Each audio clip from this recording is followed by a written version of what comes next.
होती है ना, और वो सब जगह देखता है कि खुशबू कहाँ से आ रही, खुशबू कहाँ से आ गई, अरे पगले हिरण तेरे ही शरीर में वो कस्तूरी है, तेरे ही शरीर से खुशबू आ रही है।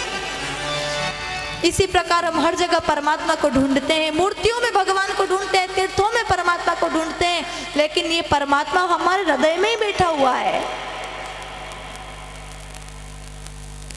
मैंने बताया ना कि जिस प्रकार गैस के अंदर अग्नि विद्यमान है, अब लाइटर चलाओगे तो अग्नि बाहर आएगी, विद्यमान तो है। इसी प्रकार इस हृदय में, इस कण कण में, इस संसार में परमात्मा विद्यमान है। यहाँ प्रेम रूपी लाइटर चलाना पड़ेगा तो परमात्मा बाहर आएगा। प्रेम से वो मिलते हैं, प्रेम से ही वो प्रकट होते हैं। भगवान को बाहर लाना हो तो प्रेम करना पड़ेगा परमपिता परमात्मा से। भगवान बड़ी सुंदर सुंदर बाल लीलाएं कर रहे हैं, कितनी सुंदर बाल लीला कर रहे हैं। एक बार राम जी ऊपर चंदा मामा को देख रहे हैं और कह रहे हैं, माँ माँ मुझे चंदा चाहिए, माँ माँ मुझे चंदा चाहिए। तो कौशल्या जी ने गोद में बैठा लिया और कहा, बेटा चंदा मामा तो इतना दूर है, मैं तुझे चंदा ला करके कहाँ से दूं? नहीं नहीं माँ, मचल गए, हट पकड़े राघव, मैया कौशल्या मुझे चंदा ला दे। रोने लगे, रोने लगे, माँ मुझे वो चंदा चाहिए, वो खिलौना चाहिए, मैया मुझे चंदा चाहिए, मैया मुझे चंदा चाहिए। कौशल्या जी बोली कि बेटा वो चंदा मामा कितनी दूर है, मैं तुझे कहाँ से ला करके दूं? तो कैकई जी आई। कैकई ने कहा, अरे मेरे लाला को क्या चाहिए? तो राम जी ने कहा, मैया मैया ये कौशल्या मैया मेरे को लाके नहीं दे रही, वो वहाँ पे वो जो चंदा मामा है मेरे को वो चाहिए। लाला तुझे चंदा मामा चाहिए तो चिंता क्यों करता है, मैं हूं ना तेरी माँ, मैं तुझे चंदा मामा लाके दूंगी। आपने देखा होगा हमारी ये जो माताएं हैं ना, इनका मंत्र क्या है, ये भजन गाती है, बैठे बैठे भजन गाती है, तो सोचो ये मंत्र है और परमात्मा को मनाती है। इनके पास मंत्र नहीं है, लेकिन इनका ये भजन, ये जो भजन गाती है ना माताएं जागरण में, तो समझो ये इनका मंत्र ही है, यानी इनकी आवाज परमात्मा तक ये मंत्रों से नहीं भजन से पहुंचाती है। अब इन्हें मंत्र नहीं आते तो भजन गाती है और भजन के माध्यम से इनकी आवाज परमात्मा तक जाती है, मानो ये मंत्र ही है। इस प्रकार कैकई ने कहा, गोदी में बिठा लिया नन्हे से राम जी को और कहने लगी, लाला तू चिंता क्यों करता है, तेरी कैकई माँ है ना, तुझे लाके देगी चंदा, आंख बंद कर ले। और मैया कैकई ने आंख बंद कर दी और कहा, आंख बंद कर ले, चंदा मामा नीचे आ जाएगा।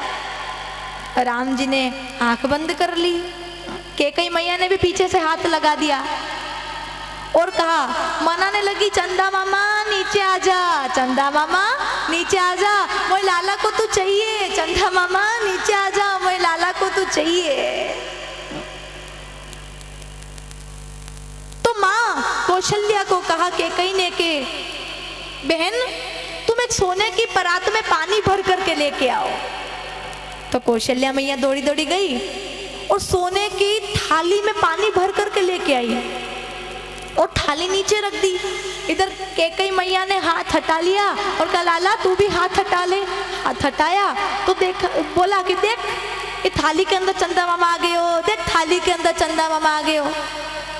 भगवान राम मचल गए, हाँ ये चंदा मामा ही है, हाँ ये चंदा मामा ही है, ये चंदा मामा ही है, ये मुझे हाथ में लेके देखना है। तो कैकई ने कहा, हाथ लगा ले मिल जाएगा।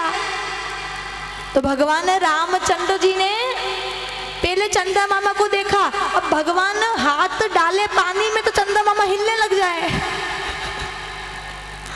राम जी उस थाली में हाथ डाले और हिलाने लगे पानी को, तो चंदा मामा हिलने लग गए।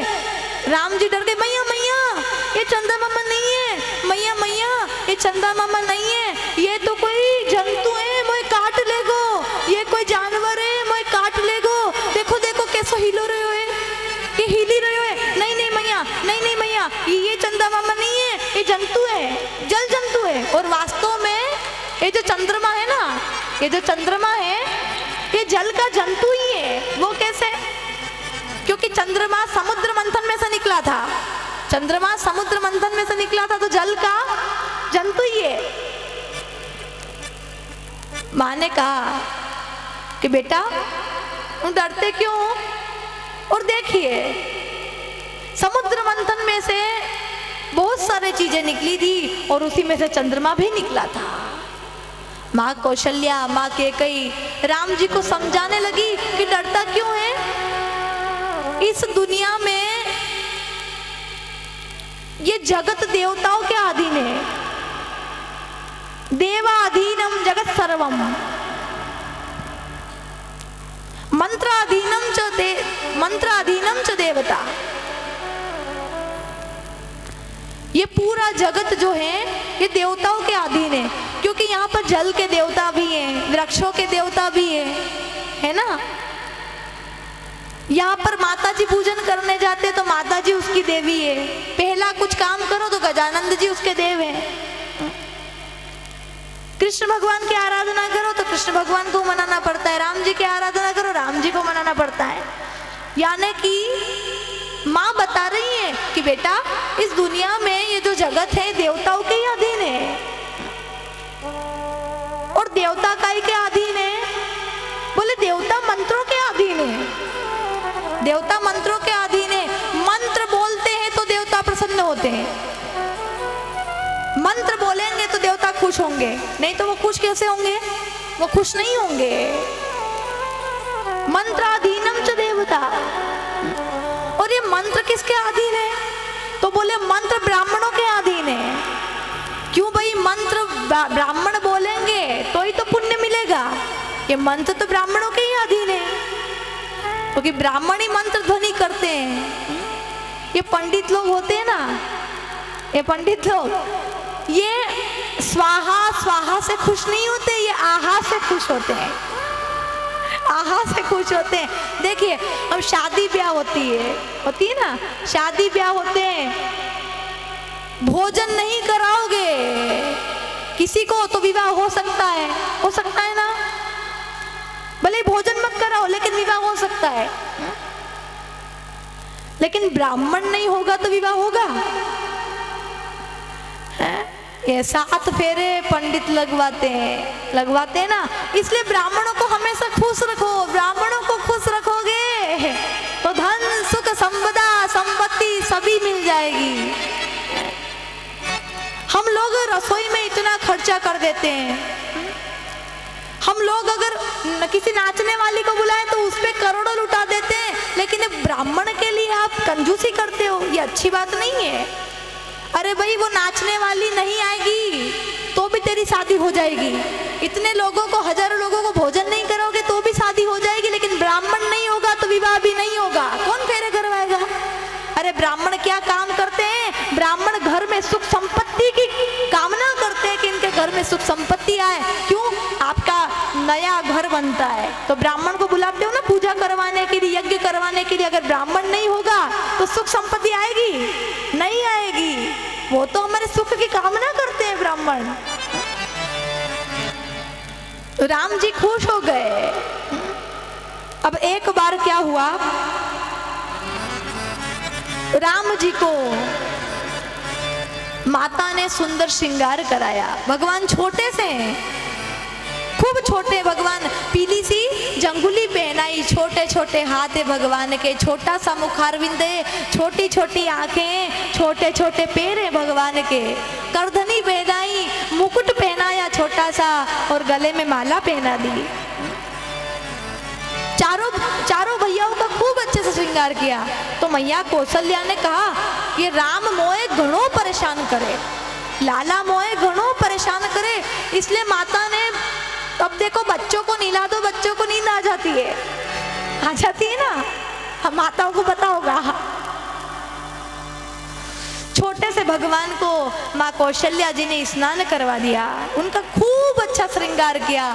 और श्रृंगार करने के बाद में झूले में सुला दिया और भगवान सो गए, उन्हें नींद आ गई। अब उस दिन उनके घर में माँ कुलदेवी का पूजन होने वाला था, कौशल्या जी के घर में। तो माता कौशल्या ने पहले स्नान किया कि स्नान कर लूं, नहीं तो लाला उठ जावेगो, मुझे तंग करेगो। स्नान कर लूं और माता कुलदेवी को मैं भोग चढ़ा दूं। तो माता ने स्नान किया और स्नान कराने के बाद में कुल देवी को भोग लगाया। और जहाँ रसोई बन रही थी, भोग लगाने के बाद जहाँ रसोई बन रही थी, माँ वहीं गई। अब इतने माँ फिर रसोई घर, फिर माँ फिर पूजा घर में आई तो देखा कि नन्हे से राम जी वहाँ भोजन कर रहे हैं। नन्हे से राम जी वहाँ पर भोजन कर रहे हैं। जो माँ ने कुल देवी जी को भोग लगाया था, राम जी भोजन कर रहे हैं। माता आई, उनकी आंखें फटी रह गई। अरे मैं तो लाला को अभी पालने में सुला करके आई थी, तो लाला तो यहाँ भोजन कर रही है। फिर दौड़ी दौड़ी पलने के पास गई तो वहां वही प्रभु सो रहे हैं, वहां वही लाला सो रहा है। फिर माँ कौशल्या दौड़ी दौड़ी फिर पूजा घर में आई तो भगवान भोजन करते हुए दिखाई दिए, लाला भोजन कर रहा है।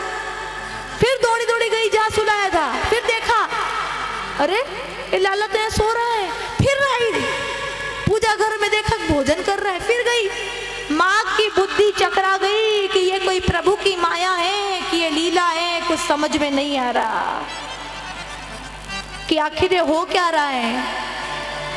भगवान के पास आई तो भगवान के अंदर उन्होंने माँ कौशल्या जी ने करोड़ों करोड़ों ब्रह्मांडों का दर्शन किया,